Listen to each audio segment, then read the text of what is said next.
Can I really not zoom in on this? Dang. Okay. I thought that I would be able to zoom in. So hold on a second, you guys. Well, nobody's here, but if you're watching in the replay, hold on. Let me like zoom up. Okay. So sorry about the messy desk that you're seeing behind me. I thought that I'd be able to like zoom in and like crop it, but obviously I can't. This is so confusing. So the first time that I went live on YouTube, I did like the whole encoder thing, and it was like so confusing, and I had no idea that you could do it on the app, and nobody told me that. So I'm going to just kind of hop into the video. Hello from Romania, hello.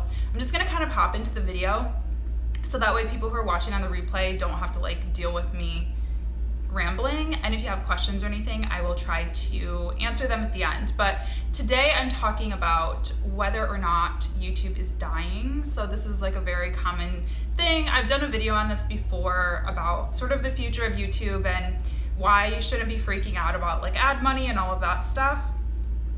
But hold on, let me actually tweet to my followers really quickly.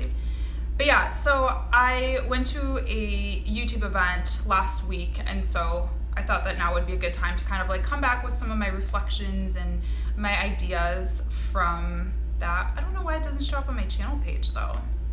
It's just so weird.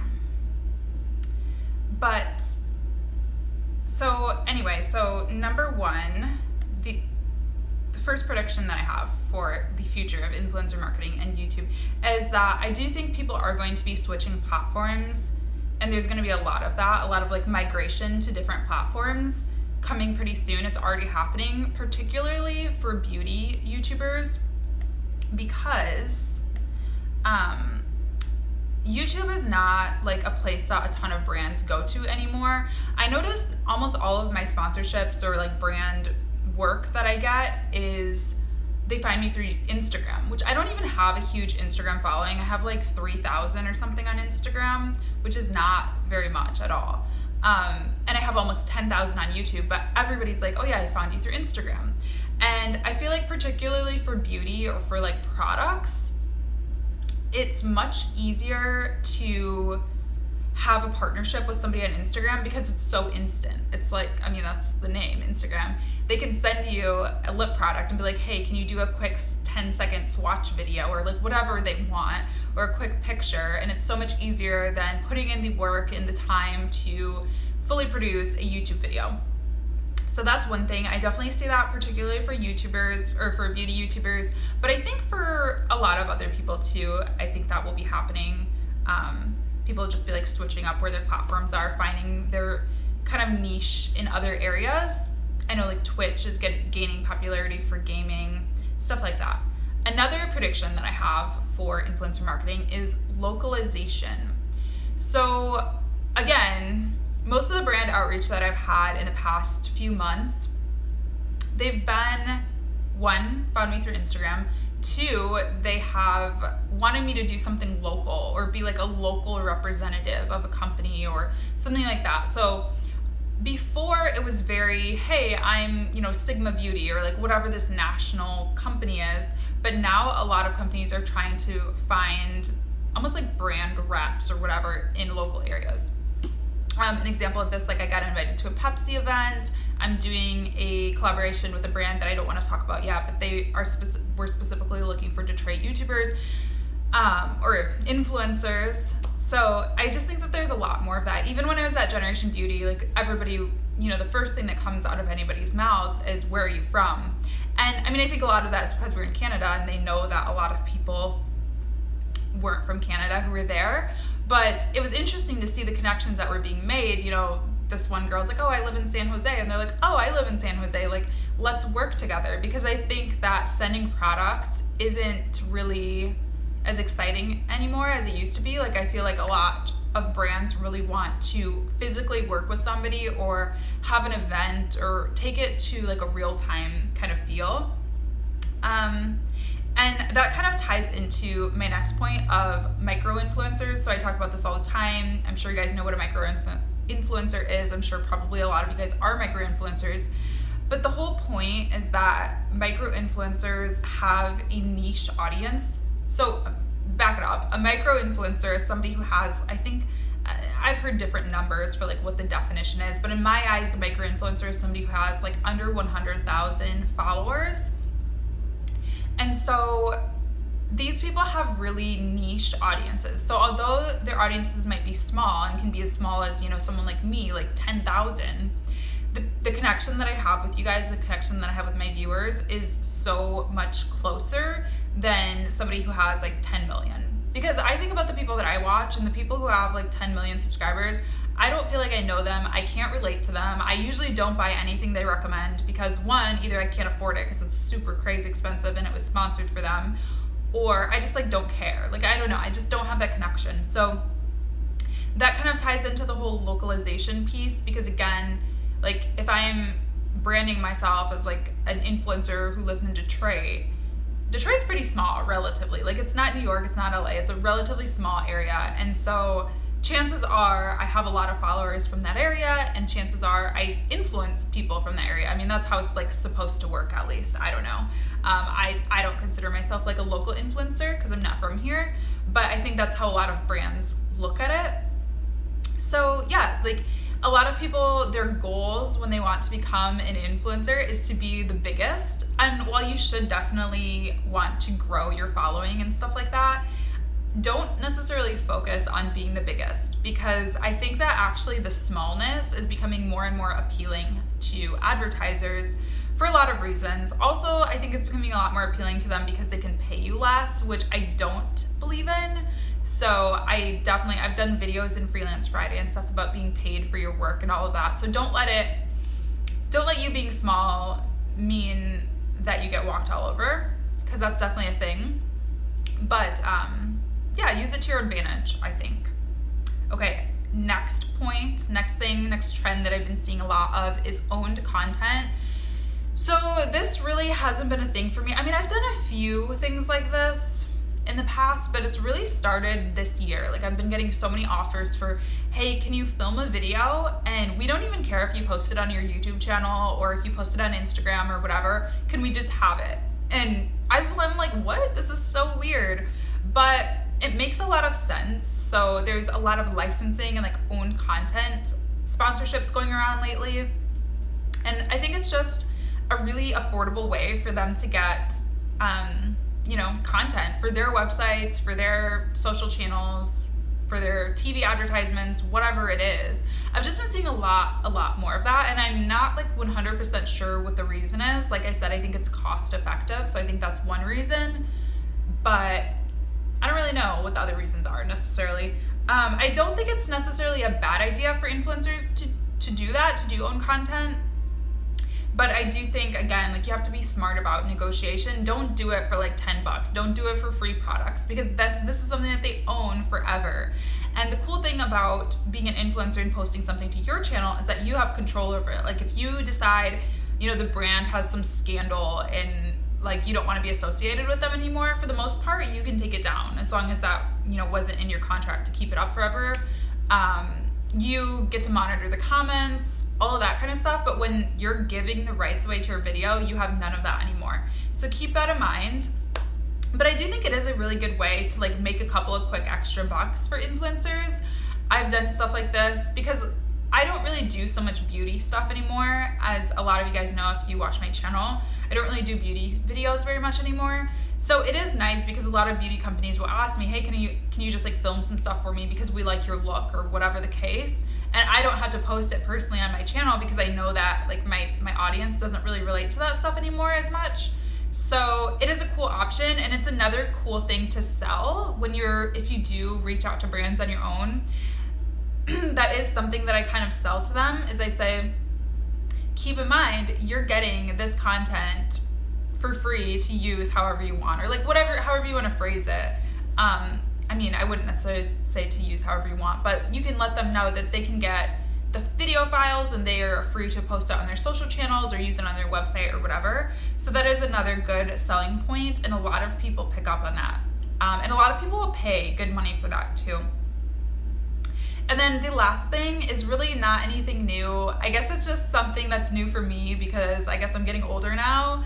But I noticed this at Generation Beauty, a lot of people were asking, how long have you been doing YouTube or being an influencer or whatever?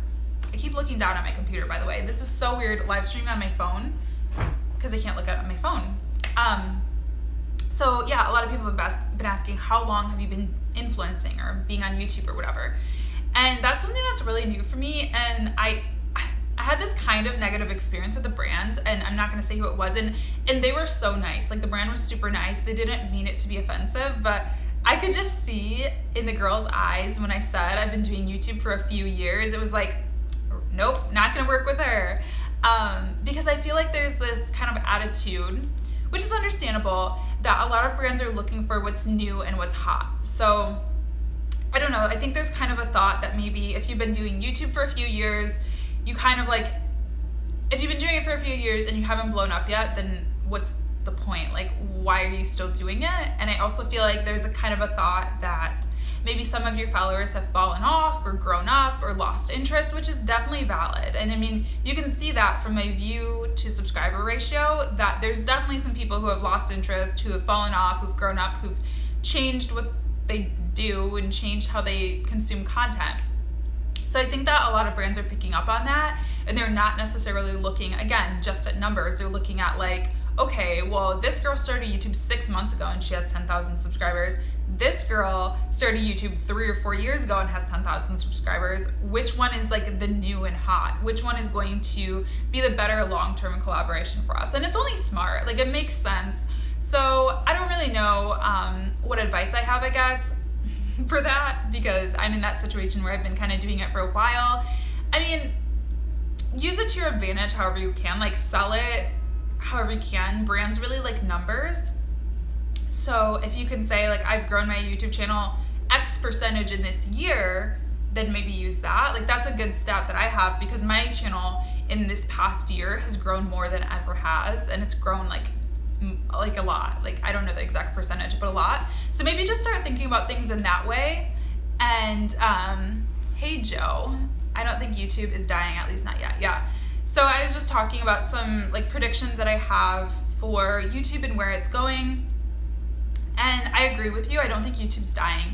But sorry, my foot is asleep, and that's why I'm like perched like a bird right now, and my foot's asleep.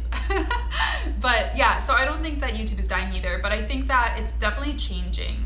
And there's definitely some changes going on, and like particularly for in the beauty space, I think a lot of people are moving from YouTube. It's crazy, like I follow some beauty girls who have like 30,000 followers on Instagram or something crazy like that, and on YouTube they have like 500, and they'll post content regularly. It's just beauty isn't growing as quickly as I think as it used to on YouTube. So I guess if I have any advice to take away, because I know I have a lot of viewers on here who do make beauty videos, if I have any advice for you is to start an Instagram if you haven't yet. Yeah, to start an Instagram. I mean, I don't think that you need to be like putting 100% focus in it and like totally changing over, but I think you should kind of be working on that audience and like warming up that audience for if YouTube does really like super slow down, because I definitely think it has slowed down in that space. Somebody just asked if I could critique their channel. Your comment went away, but I do think Snapchat is dying, Instagram is growing, but more and more people I follow are getting away from Snapchat. Yeah, absolutely. I think that Instagram, the whole stories thing, I talked about it like a few months ago when it happened, and I had a bad feeling for Snapchat. I have not opened my Snapchat app in like, I don't even remember. I mean, I was never a big Snapchat user to begin with, but I do use Instagram stories all the time now because it's just so easy. It's like right there. I'm on Instagram all the time. I have, you know, a decent following. It's not huge by any means, but I have, you know, a lot of decent following on Instagram. So why would I go over to a different platform? But I feel like some people are still really into Snapchat. Like I've never been that into Snapchat, so I guess I don't have a good like footing for it. But I know some people have really built really close relationships with their followers on Snapchat because they get really personal. It's kind of like confessional style. I've always used those platforms, like the story platforms, as a part of my brand, I guess. Like I don't get on there and do the diary style kind of things. But I follow a couple girls who get on there and like vent about their days or talk about random stuff, relationships, politics, like whatever it is. And they have really big followings. The other problem with Snapchat too, from a branding perspective, is that it's not really trackable. Like, I use Snapchat for some clients, and it's so hard to report on metrics because you have to like manually count everything, and it's really hard to actually get numbers for it. Like, I don't know how many people follow me. There's not like a number anywhere. I don't know. It's just really hard to like sell. So for influencers, I can understand how it'd be hard to sell like a sponsored post on Snapchat. Like, how do you even do that? I don't know. I have had one offer for a sponsored Snapchat post. I was like, yeah, I think you got the wrong person, because I have like 10 people follow me on Snapchat. Somebody just said that Instagram and Facebook are copying Snapchat, and I agree. I mean, duh, like Snapchat totally started the whole story thing. Does anybody, you guys watching, does anybody actually use Facebook stories? Because I have not seen anybody use those. On my personal Facebook, I think I have like, I always have some up there, but they're always like random. They're like trying to figure this out. What is this? Like, they're never actually people utilizing them. So I'm curious if anybody is. And also, I can't figure out, can brands use them yet? Because I don't think they can. I think when brands are able to use Instagram or Facebook stories, that's when they'll kind of start to take off. But yeah, I don't know. That's all I have to say. If anybody has any questions, now's your chance, I guess. But never Facebook stories. Facebook is for my personal life, family, cousins. Yeah, I never post on Facebook. Like, I mean, I do post on Facebook, like you said, for family and friends and like random like news and stuff like that. But I even just posted, I was featured in this article, and I posted it on my personal Facebook because I thought my family would want to see it, and I felt so weird about it. Like, I don't like to be self-promotional on Facebook. I don't know, it's just a different thing. And I can't think of a story that I would want to share with my family or friends that I wouldn't just like text them, you know? So yeah, I think that's it for this video. I hope you guys enjoyed. I'm trying to do this live thing a little bit more regularly just to test it out, and I'm learning. So like I said, sorry for the background. I totally thought I'd be able to crop this out, but whatever. So yeah, if you guys like live videos, let me know when do you think a good time to do them is. I thought about doing Freelance Friday live style one day, maybe like early morning before I start working, or late at night, I don't know. But let me know if you guys like live videos. If not, I am doing a huge giveaway. I'm gonna film that later today. So I'm gonna have that up tomorrow, or maybe later tonight, probably tomorrow. Weekends are always better for live. Good to know, because that works for me too. So I'll probably do like Saturday or Sunday. I may try Sunday next week, just since I did one on Saturday, just to see how it goes. But yeah, I'm gonna have my huge Generation Beauty giveaway up tomorrow. So make sure to check back on my channel for that. I'll try to post it early. And I hope you guys have a good holiday weekend if you guys are off for part of the weekend or whatever the case. And I will see you guys very soon in my next video. Thanks for watching. Bye. Awkward end of a live video. Bye.